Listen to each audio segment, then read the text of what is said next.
आईची हत्या करून शरीराचे लचके तोडणाऱ्या आरोपीची फाशीची शिक्षा कायम ठेवण्यात आली। या प्रकरणी आज मुंबई हायकोर्टात सुनावणी पार पडली। यावेळी मुंबई हायकोर्टाने आरोपीची फाशीची शिक्षा कायम ठेवली। ही घटना दुर्मिळातील दुर्मिळ असल्याने शिक्षा कायम ठेवली। आरोपी सुनील कोंचीकोर्वीने केलेला गुन्हा अत्यंत गंभीर, तो सुधारण्यासारखा नाही, त्यामुळे आरोपी समाजात राहू शकत नाही, असं निरीक्षण यावेळी मुंबई हायकोर्टाने नोंदवलं। आरोपी सुनील कोंचीकोर्वीने जन्मदात्या आईची दारूच्या पैशांसाठी हत्या केली होती। आरोपी तेवढ्यावरच थांबला नव्हता, तर त्याने आपल्या आईच्या शरीराचे लचके तोडत ते शिजवून खाल्ले देखील होते। कोल्हापुरातल्या माकडावाला परिसरात 28 ऑगस्ट 2017ला ही भयंकर घटना घडली होती। कोल्हापूरच्या सत्र न्यायालयाने 8 जुलै 2021ला आरोपीला फाशीची शिक्षा सुनावली होती।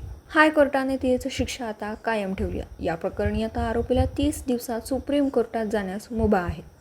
न्यायमूर्ती रेवती मोहिते डेरे आणि न्यायमूर्ती पृथ्वीराज चव्हाण यांच्या खंडपीठासमोर मुंबई हायकोर्टात आज सुनावणी पार पडली। सुनावणीवेळी आरोपी सुनील हा पुण्याच्या येरवाडा जेलमधून व्हिडिओ कॉन्फरन्सिंगद्वारे उपस्थित होता। संबंधित प्रकरण हे नरभक्षणाचं प्रकरण असल्याचं कोर्टानं म्हटलं, त्यामुळे आरोपीला सुधारणा करण्यासाठी वाव नाही, तो सुधारण्यासारखा नाही, असं कोर्टानं म्हटलं।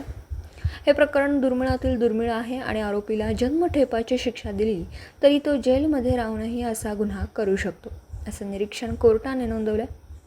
कारण आरोपीने स्वतःच्या आईची हत्या करून तिचा मेंदू, लिव्हर आणि इतर अवयवांना शिजवून खाल्लं होतं। आरोपीने आपल्या आईच्या बरगड्या शिजवल्या होत्या आणि तिचं हृदयही तो शिजवणार होता। हे नरभक्षणाचं प्रकरण आहे, आरोपीत सुधारण्याची कोणतीही शक्यता नाही, असंही कोर्टानं नमूद केलं। नेमकं प्रकरण का? आरोपी सुनील कोंचीकोर्वी याची आई फुगे आणि कंगवे विकून उदरनिर्वाह भागवायची। तिला राजू आणि सुनील अशी 2 मुलं होती। सुनील हा लहान मुलगा होता, त्याला दारूचं व्यसन होतं। घटनेच्या दिवशी आई रात्री 10 वाजता घरी आली, तेव्हा सुनीलने तिच्याकडे पैशांची मागणी केली। आईने नकार दिल्यानंतर दोघांमध्ये कडाक्यांचं भांडण झालं। यावेळी आरोपी सुनील याने आपल्या आईवर चाकूने हल्ला केला। त्यानंतर त्याने तिच्या शरीराचे तुकडे करत लचके तोडले। घटनेची माहिती मिळताच आजूबाजूच्या लोकांनी तातडीने पोलिसांना याबाबत माहिती दिली। पोलीस घटनास्थळी पोहोचले तेव्हा आरोपी त्याच्या आईच्या हृदयाला शिजवणार होता। पोलिसांनी त्याला अटक केली आणि त्याच्याकडे असणारा चाकूही जप्त केला। या प्रकरणी तब्बल 12 जणांनी साक्ष दिली, तेव्हा त्याला शिक्षा सुनावण्यात आली। संबंधित घटना ही 28 ऑगस्ट 2017मध्ये घडली होती।